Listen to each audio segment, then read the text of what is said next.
Olá, sou Mônica Marques, jornalista há 26 anos. Durante minha carreira, trabalhei nos jornais A Notícia, O Dia e Jornal do Brasil em reportagem investigativa e de segurança pública.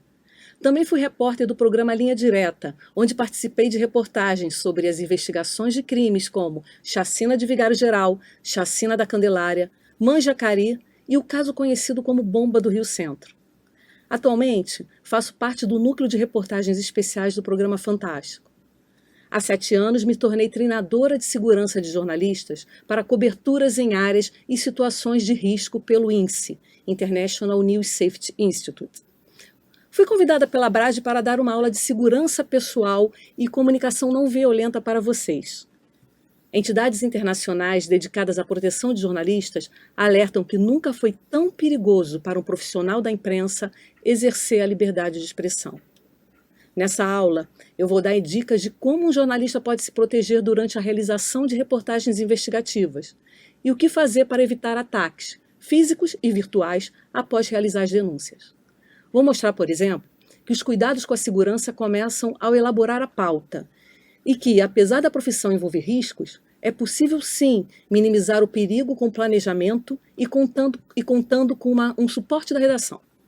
Vocês também vão aprender noções de armas, alcance de tiros, esconderijos e equipamentos de proteção. Essa aula não vai tornar ninguém especialista em segurança, mas dará conhecimento necessário para o jornalista saber como se portar numa situação de risco. Além disso, vou falar sobre uma nova ameaça para os profissionais da imprensa: ataques virtuais e campanhas difamatórias em redes sociais. Algumas dicas, como posturas e cuidados, podem ajudar a diminuir os riscos inerentes à profissão. Essa aula pretende dar uma noção de como o profissional deve lidar com cada tipo de ameaça: atentado, ataques virtuais, troca de tiros durante coberturas em área de risco e intimidação. Mas é preciso alertar que segurança é responsabilidade tanto do jornalista quanto da empresa de comunicação em que ele trabalha. Por isso, é importante criar uma rede de segurança com a redação e utilizar equipamentos apropriados para cada cobertura jornalística. E você, está preparado? Sabe como se proteger? Planejamento e preparação. Você sabe o quanto é importante planejar uma matéria? Planejar a forma com que você vai fazer uma cobertura jornalística? Algumas perguntas você deve fazer antes mesmo de sair da redação. E se? E agora? Você tem conhecimento da situação em que você vai enfrentar na rua? Quando você pensa numa pauta, você tem que pensar também na segurança que você vai ter durante a elaboração desse trabalho. Perguntas que jornalistas não costumam fazer. Esse local em que eu vou é perigoso? A matéria vai ser feita em que horário? De dia ou de noite? Há alguma rota de fuga? Eu vou precisar de algum tipo de apoio externo no caso de acontecer alguma coisa? Antes de você sair da redação, faça um levantamento do local em que você vai gravar. É uma reportagem em alguma comunidade de risco? Você vai encontrar alguém que está sob ameaça de morte? Ou essa pessoa que você vai encontrar é uma fonte que você não conhece? Então é importante você escolher o local adequadamente. Faça um levantamento antes de um local de rota de fuga. Esse local em que você vai, alguém pode ficar perto, próximo, para um possível resgate? Então você faça uma pesquisa, pode ser no Google Maps, em qualquer local, e veja, o local tem perigo, quais são as saídas principais, alguma rua em que o carro pode ficar sempre virado para a rua, para que você possa fugir mais rápido? Outra coisa que você deve pensar: quanto tempo? Quanto tempo você vai ficar nesse local? Alguém na redação pode ficar te monitorando, seja por telefonema. Existem hoje aplicativos, eu vou te mostrar mais adiante, que te ajudam na hora de um perigo. Você pode pedir ajuda sem ninguém notar. E é uma pessoa na redação, um chefe ou algum colega que trabalhe na equipe, ela pode receber uma mensagem e o local em que você está. Então, não é só importante você pensar que tipo de reportagem você vai fazer e como você vai fazer essa apuração. É importante também você saber qual é a forma mais segura de você voltar para a redação e depois para a sua casa. Uma pergunta que o jornalista sempre deve fazer: vale o risco? Você deve pesar sempre o risco e o furo de reportagem. Hoje em dia, as entidades que trabalham com segurança de jornalista costumam dizer que nenhuma reportagem vale uma vida. Essa é uma pergunta que você tem que se fazer constantemente. O furo vale isso? E se for realmente importante uma denúncia que você tem que exibir, que você tem que tornar pública, então vamos montar um planejamento de segurança para que você possa fazer o seu trabalho. Mesmo que você cuide de toda a segurança, às vezes o confronto é inevitável. Então eu vou dar algumas dicas de como você pode se portar no momento de risco. Se alguém vier te abordar, ou hoje em dia, se você estiver fazendo uma reportagem de um protesto, ou se você for entrevistar alguém que está sendo acusado de algum crime, é importante que você tenha uma atitude calma. Você deve permanecer sempre calmo e considerar o perigo de quem está em volta. Se alguém vier numa atitude de ataque, mantenha uma postura calma. Fale baixo. Não revide. Mesmo que você tenha razão, mesmo que a pessoa esteja se comportando de uma forma inadequada, às vezes você pode estar fazendo uma reportagem em protesto, por exemplo, e uma autoridade, um policial militar, alguma autoridade, ela vem para te dar uma ordem, ela vem para impedir o teu trabalho. O que você deve fazer? Você deve dar um passo atrás. Todo mundo que chegar perto de você numa atitude que seja violenta, dê um passo atrás. Olhe ao redor. Veja qual é a possível rota de fuga, se for necessário. Há alguém que eu possa pedir uma ajuda? E, principalmente, nunca grite e nunca revide a violência. A melhor forma de você sair de uma situação de confronto é falar baixo, falar pouco, dar poucas informações. Se possível, abaixe os seus olhos.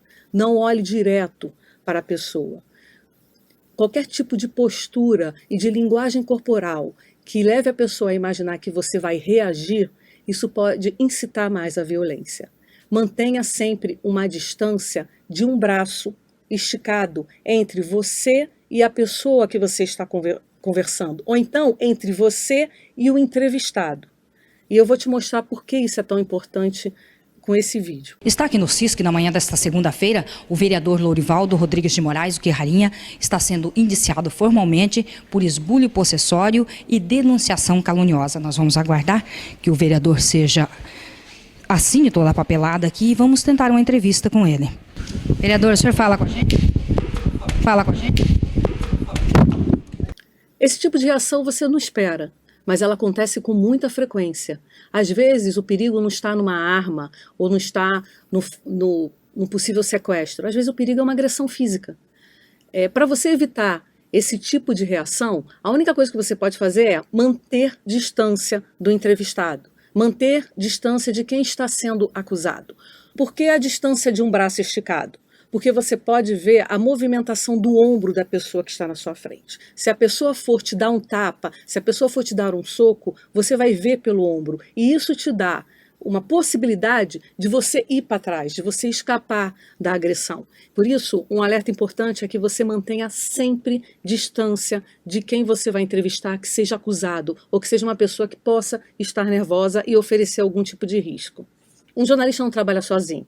Mesmo que com ele não esteja ninguém na rua, é preciso que ele tenha uma rede de proteção externa. Essa rede de proteção pode ser uma equipe na redação, o chefe de reportagem, o editor, ou até mesmo uma pessoa de sua confiança.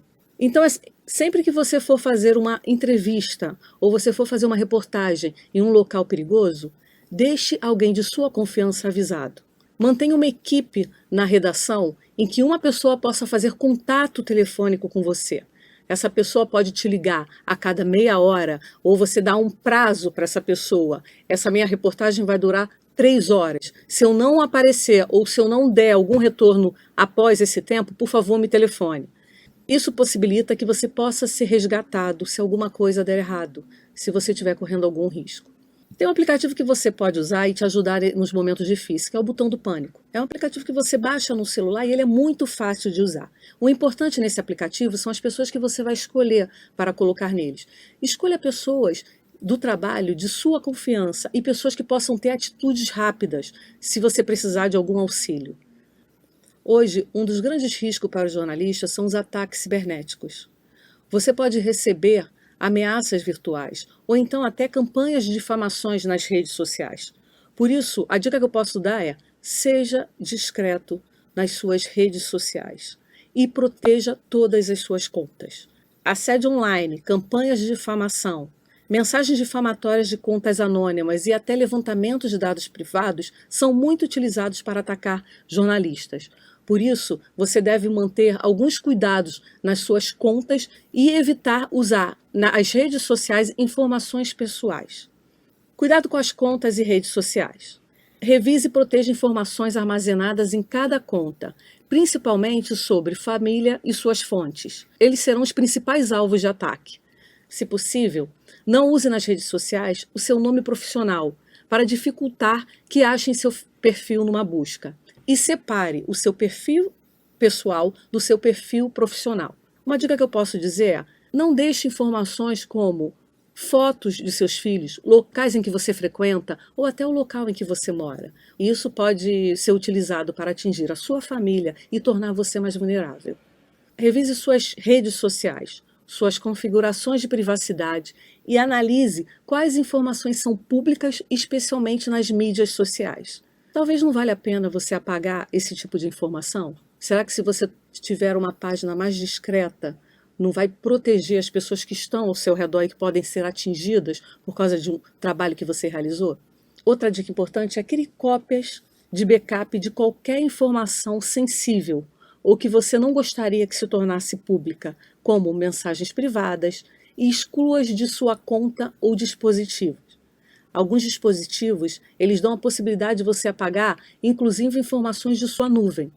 Então, faça um backup dessas informações e guarde num lugar seguro, em que ninguém conheça, porque no caso de uma invasão ao seu computador, essas informações vão estar seguras, principalmente referente às suas fontes. Hoje em dia, os ataques têm procurado atingir as fontes e buscar informações de quem são os seus contatos e que tipo de apuração você está fazendo. Por isso, guarde isso no backup, retire isso do seu computador. Exclua contas antigas, aquelas que você não usa mais, e não deixe nenhum tipo de informação disponível. Um cuidado que todo mundo fala e que é muito importante: não reutilize as suas senhas. Use senhas grandes ou senhas com números ou em caixa alta. Ative a autenticação de 2 fatores e, se possível, use uma chave de segurança. Um exemplo, aí o ByKey. Revise regularmente a seção Atividade da conta de cada uma delas. Assim você vai saber se dispositivos que você não reconhece estão se conectando. Esse tipo de cuidado é importante para você evitar invasões. Invasões que podem roubar seus dados ou então mesmo tornar públicas informações em que você não queria que fossem divulgadas. Então, todo cuidado com o celular e os seus computadores. Hoje, essa é a principal ameaça para jornalistas em todo o mundo. Agora eu vou falar sobre conhecimento de armas e de reação a tiros. Você não vai se tornar nenhum especialista em armamento, mas é sempre bom você saber, por exemplo, como se proteger e o alcance efetivo de uma arma. Existem categorias para arma. É importante que você tenha uma noção do tipo de armamento que é utilizado no Brasil. Por exemplo, existem armas de baixa velocidade e alta velocidade. Baixa velocidade são as pistolas e submetralhadoras, e alta velocidade são armas como fuzis e metralhadoras. Você sabe o que é alcance efetivo? Alcance efetivo é a distância que uma arma pode atingir seu alvo. Após essa distância, o tiro chega em baixa velocidade e o dano é menor. Então, por exemplo, a pistola ela tem um alcance efetivo de 30 metros. A submetralhadora, 80 metros. Agora, os fuzis e metralhadoras eles têm um alcance maior. Alguns fuzis chegam a 1.500 a 2.000 metros, como os snipers. Ou então algumas armas que são utilizadas em assaltos no Brasil, como a .50, ela pode passar de 2.000 metros e atingir até helicópteros. Se manter mais distante do que o alcance efetivo da arma não significa que você esteja seguro. É muito importante que você procure um esconderijo ou saiba como se comportar numa situação dessa. Você não está seguro se você estiver além do alcance efetivo dessas armas. Portanto, o jeito mais seguro é você procurar o esconderijo adequado para esse tipo de situação. Se você vai fazer uma reportagem no local a uma troca de tiros, o importante é você saber onde se esconder. A principal dica: deite-se no chão. Não importa o local que você escolheu, deite-se sempre no chão. Não fique em pé atrás de postes ou árvore. O tiro é capaz de atingir e ultrapassar uma árvore ou um poste. Se você for se esconder atrás de um carro, você se mantenha sempre no pneu da frente, porque o motor ele faz uma proteção a mais para um tiro. Então é o melhor local. Numa porta, o tiro pode atravessar a porta e te atingir. Alguns jornalistas, fotógrafos e cinegrafistas, eles se escondem sempre atrás de um muro e ficam em pé fazendo uma gravação. O muro só protege se ele for de concreto armado. Então a melhor posição que você pode tomar é ficar deitado atrás do muro e tentar fazer as suas imagens. Mas você nunca fique em pé, porque você não vai ter a segurança adequada. É importante que você veja o material atrás de que você vai se esconder. Uma telha de amianto, uma caixa d'água não são locais adequados, porque o tiro pode atravessar. Então, se você não tiver nenhum local para se esconder, deite-se no chão. A melhor maneira de se manter seguro durante o tiroteio é ficar deitado no chão. Os equipamentos de proteção são seus aliados durante uma reportagem de rua. Por exemplo, colete à prova de balas. Em local em que há risco de troca de tiros, é importante que você use o colete à prova de balas. E o que é importante de você saber no colete? A norma internacional diz que o colete tem que ser azul para a imprensa, para poder diferenciar dos agentes de segurança. Isso pode proteger você de um ataque. Numa cobertura de guerra, ou então durante uma cobertura em comunidades dominadas pelo tráfico, é importante que você use o colete da cor adequada, porque os traficantes eles não têm interesse em atingir um profissional da imprensa. Caralho, muito... Esse vídeo é o flagrante da morte do cinegrafista Gerson Domingos. Ele estava usando um colete à prova de balas, mas o tiro perfurou o colete. Um detalhe que eu quero chamar a atenção de vocês era a posição dele. Os jornalistas nunca devem ficar atrás da polícia durante cobertura de operações policiais. O colete é justamente feito de uma cor diferente para que você se diferencie dos policiais numa cobertura de risco. Então é importante que os jornalistas se posicionem longe dos policiais, para evitar que você seja vítima de uma bala perdida e que você seja atingido por um tiro que estava direcionado para os policiais. A polícia é proibida de usar um colete azul. É uma norma ética em coberturas, por exemplo, de guerra. Antes de você sair para uma cobertura, é importante você olhar o equipamento que você vai usar para que você possa confiar nele. Abra o seu colete à prova de balas.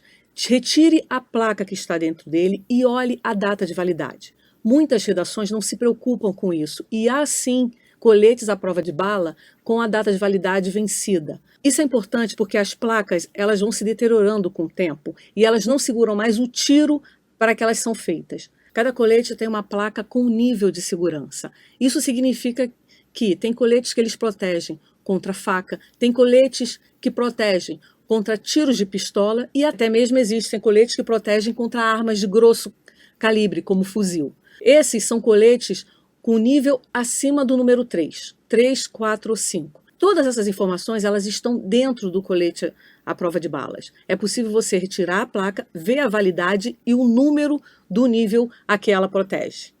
As redações elas têm disponível vários coletes. É importante que você então veja a validade antes de sair da redação para que você possa trocar. E outra informação, nunca saia com colete com um número maior do que seu corpo. O colete ele é feito do tamanho exato para proteger as suas áreas vitais.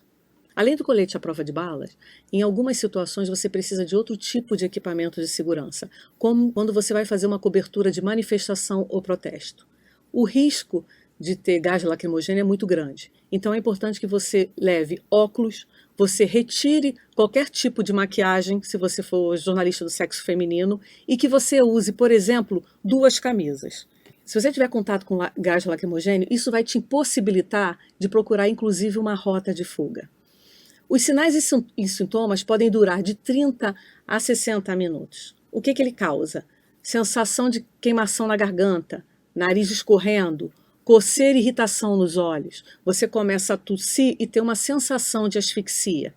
Então, para você diminuir o dano, você pode fazer o seguinte. Primeiro, não esfregue os olhos. Em hipótese nenhuma, você use vinagre. Ele é abrasivo e piora a queimação. Alguns médicos, inclusive, já alertaram que ele pode causar inflamação. Se for jogada uma bomba de gás lacrimogêneo, você olhe para o alto e tente ver qual é o sentido do vento. E corra no sentido contrário do vento. A roupa retém o gás lacrimogêneo e ele vai mantendo o efeito, mesmo que você saia da região. Então, por que você deve usar 2 camisas? No momento em que você sai dessa área, você retira a camisa de cima. Você procura um local em que você possa lavar seus olhos e a sua boca e, se possível, lave os cabelos, porque o cabelo também retém o gás lacrimogênio. Por isso que é importante que você tenha esse cuidado antes de sair. Você vai fazer uma cobertura de protesto, se possível, leve óculos e também uma máscara de proteção. Algumas redações têm essas máscaras. Então, antes de sair para a rua, pergunte se você tem alguma disponível. Se você não tiver, leve na sua bolsa ou mochila lenço molhado, muito molhado. Isso vai ajudar a que você coloque na sua boca e no seu nariz e consiga sair do local de risco. Um jornalista é morto por semana no mundo simplesmente por fazer o seu trabalho. Em 2018, pelo menos 251 jornalistas foram presos e 65 desapareceram. São dados do Comitê para a Proteção de Jornalistas. Em 2019, já são 64 jornalistas desaparecidos no mundo. A ONU criou o Dia Internacional pelo Fim da Impunidade dos Crimes contra Jornalistas. É dia 2 de novembro. Em todo o mundo há campanhas para chamar a atenção para os crimes praticados contra a liberdade de expressão e também contra a impunidade. Menos de 20% dos crimes praticados contra jornalistas são solucionados. São crimes como agressão, ameaças e até assassinatos. Com 2 casos de assassinatos de jornalistas nos 6 primeiros meses de 2019, o Brasil já aparece na 4ª colocação entre os países com mais casos de mortes de profissionais da imprensa. O Brasil contabiliza 22 mortes de 2014 a 2018. O número faz com que o país volte a aparecer entre os 10 com mais jornalistas assassinados no mundo nos últimos 5 anos. As dicas que eu dei nessa aula são para você saber que tão importante quanto o planejamento da reportagem é o planejamento de sua proteção. E a redação e a empresa são seus aliados. Lembre-se do que eu falei no início: nenhuma reportagem vale uma vida. Bom trabalho e boas reportagens.